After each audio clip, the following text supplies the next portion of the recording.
The truth is finally coming out. And I've been teaching this for so many years. Stay tuned, guys, because this one can save your ass.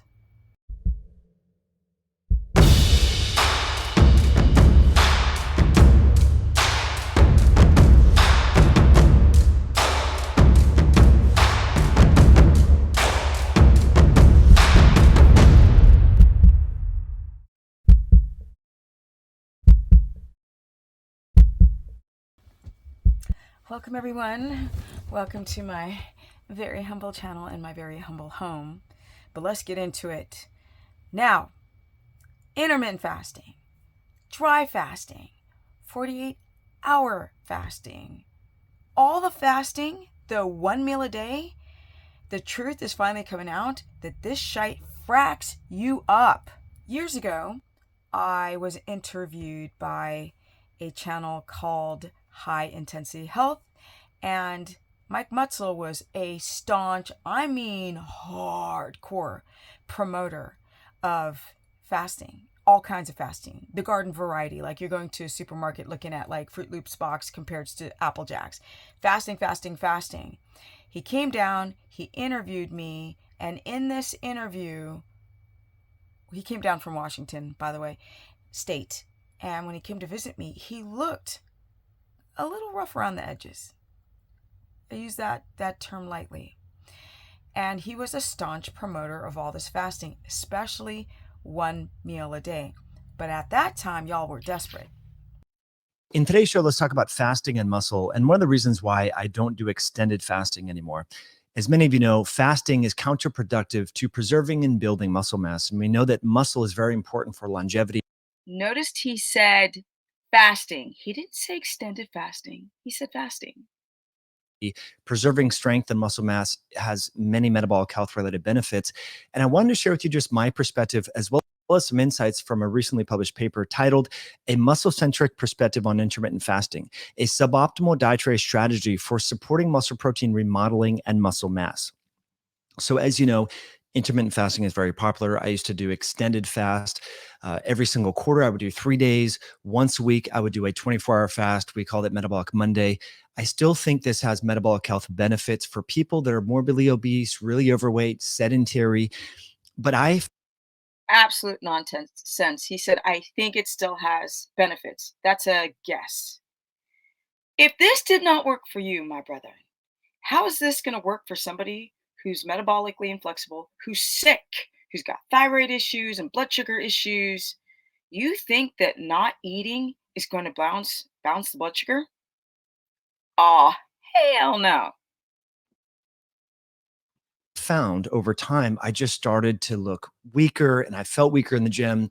And since not fasting for extended periods of time, I have since gained significant muscle mass and strength and just overall feel better. So I just wanted to share with you my perspective, as well as some of the perspectives that are being corroborated in the peer-reviewed academic literature by scientists who look through the world of muscle-centric medicine and research.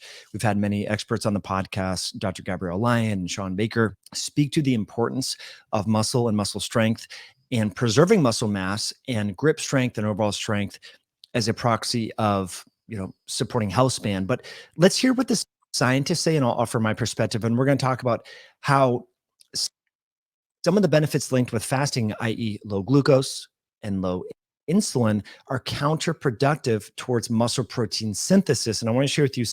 I apologize, my people. My friggin' internet is glitchy today. Not happy about it. Some images from this particular study. But first, let's talk about what they say. They say intermittent fasting has become a popular topic of interest in the health community, as well as an avenue to improve health and body composition, primarily via calorie deficiency, as well as enhanced lipolysis and fat oxidation, secondary to attenuated daily insulin response. However, this approach belies the established anti-catabolic effect of insulin on skeletal muscle.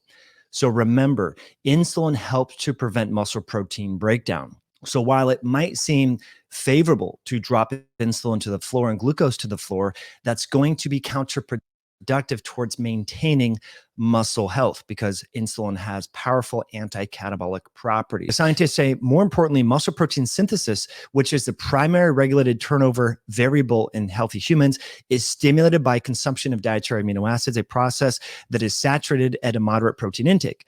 They say, while intermittent fasting may represent an option for a variety of populations to promote fat loss and improve aspects of metabolic health, additional research needs to focus on the impact of meal frequency on the quantity and quality of muscle mass, which I think is really important. And I found when I was compressing my feeding window too much, I started to lose muscle. Now, many of the gurus that promote fasting say, Did you just hear him? Because when Mike interviewed me years ago, he looked like he was losing muscle from all of these crazy fasts. He was promoting a lot of one meal a day at this time. And now, years later, not to toot toot, I'm right. Just like my past video, gluconeogenesis is what he's describing in his own body, a lifestyle that he used to promote you hardcore. do not lose muscle mass when you intermittent fast. And I think the nuance here is that if you don't have a lot of body fat, then excessive and prolonged fasting may be problematic. So we're going to continue to talk about this, friends, and dive into some images about how insulin stimulates muscle protein synthesis and prevents muscle protein breakdown and is not to be viewed as always bad. A lot of people have this binary approach when it comes to metabolism: insulin bad, low insulin good, but there's nuance and context. But I just want to thank you for being here. Appreciate your likes. That is true. Nuance and context. 99% of the time, I literally am so against fasting, but there's only one time, 1%, that I actually will approve it. And that is if you're having some type of inflammatory reaction on the skin or internally. That's it. If you're having an emergency reaction, if you're allergic to something or you're having some type of eczema or asthma or some type of attack or some type of inflammatory disorder or food poisoning, that's when you might hydrate, get your electrolytes on point, and fast. Otherwise, there's no need to. If you want the benefits of fasting, just try to be ketotic. This concept that Mike is talking about, that if you're obese, that fasting might be advantageous for you, but he's losing muscle when he fasts. Why is he losing muscle? Now, I just did a video about this. It's called gluconeogenesis. And this is the breakdown of amino acids to fuel the fledgling brain. That's a problem because your body can go after bone marrow, collagen, muscle, reproductive system, and it taxes your adrenal system because you are in a fight or flight mode. Your body's like cranking out the cortisol. And I explained this very much in this last video about gluconeogenesis. If you're chronically fasting, your body is constantly trying to stabilize the blood sugar. It doesn't matter if you're lean or if you're fat or if you have muscle. Doesn't matter. For somebody who is clinically obese or overweight and they're fasting, their metabolism, their immune system is already jacked up. If his immune system was jacking up and he was losing muscle, what's going to happen to someone who's obese? You think that's going to spare their muscle and then only drop their insulin and drop their blood glucose? This is a misnomer. This is a myth. A lot of people experience physiological insulin resistance rebounds effect. Physiological insulin resistance rebound effect. Now, this is what happens to a lot of people who have diabetes. A lot of people who are overweight are insulin resistant, dysglycemic, or have high blood sugar, hyperglycemic. And you think that not eating in these incredibly long windows is going to drop your insulin and drop your glucose to where? The floor? And then you develop hypoglycemia?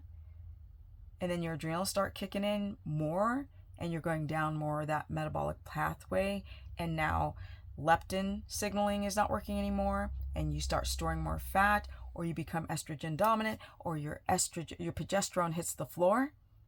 This is what happens when y'all fast. But Mike, he didn't talk about this in the years where he was pushing 1 meal a day, fast, fast, fast, 1 meal a day, fast, fast, fast. Now he's saying, I was doing it and I realized I was losing muscle. But back then I was saying the same dang thing. Y'all got tricked, okay? Mr. Fun Gus, who was pushing this, I remember in an interview, he was talking to a marathoner, and the marathoner said, "Oh, children naturally don't like breakfast." And he's like, "That's weird. My kids wake me up at 5 o'clock in the morning because they're starving." Light bulb went on. This is years ago. That this man is pushing his ideology onto anyone who will listen. And you guys bought this nonsense. I've been coaching so many people who end up with so many issues with their metabolism, with their blood sugar, with their health, with their immune system, fasting. But none of these gurus talk about it. And finally, it's coming out. Mike is saying he chooses not to fast because he's losing muscle. But what else was he losing that he's not talking about? You must not feel well if you lose all that muscle. Be careful, you guys. A lot of gurus will look at these lame-ass studies and it'll trend and they'll get tons of numbers, eyeballs, and you sort of get high off of it and you chase the numbers. And the more you talk about a subject that everyone is so desperate who's got inflammation or arthritis and they're trying to lower their arthritis and then in hopes to balance their body and achieve autophagy or excess brown fat. But the real people, they're having issues with their metabolism, with their immune system, with their skin, with their kidneys, with their electrolytes, with their thyroid, with their adrenal system, with their sex hormones. Why aren't more people talking about this? And I'll get these keyboard warriors. I fasted and I did amazing. I fasted, I did. I was like, you're so full of shite. Because if you did, you'd be like, Steph, interview me. I'd love to tell my story and look how amazing I am and I've been doing this for so long. But it never happens. Just a bunch of keyboard punching on the keys. Be careful. Not Mike. Mike is actually saying now that perhaps this isn't so great. It might be good for obese people.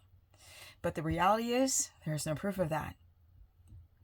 For one leg up, there's a leg down. Some of these people might lose weight, but might develop a thyroid issue. And you can see that with people, women specifically, or men who do fitness competitions, who lower their caloric intake. Can I talk? Who lower their caloric intake and fast, and their immune system tanks. They become super tired, super dehydrated. Now the cells aren't working. Now the muscles won't contract properly. The body is complicated and it's very simple. If you're trying to lose weight, balance your blood sugar.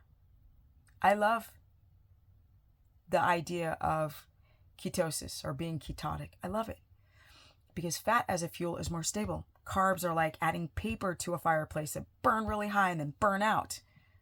And then you crash. And every time you crash, your metabolism takes a hit and you're bathing in cortisol, which literally drags the body and the systems. Just because you're not eating in this huge window does not mean that your insulin is going to drop and your blood sugar is going to drop. Or will it drop? Will you become hypoglycemic? Are people contextualizing the drop of glucose? A1C? Just a thought.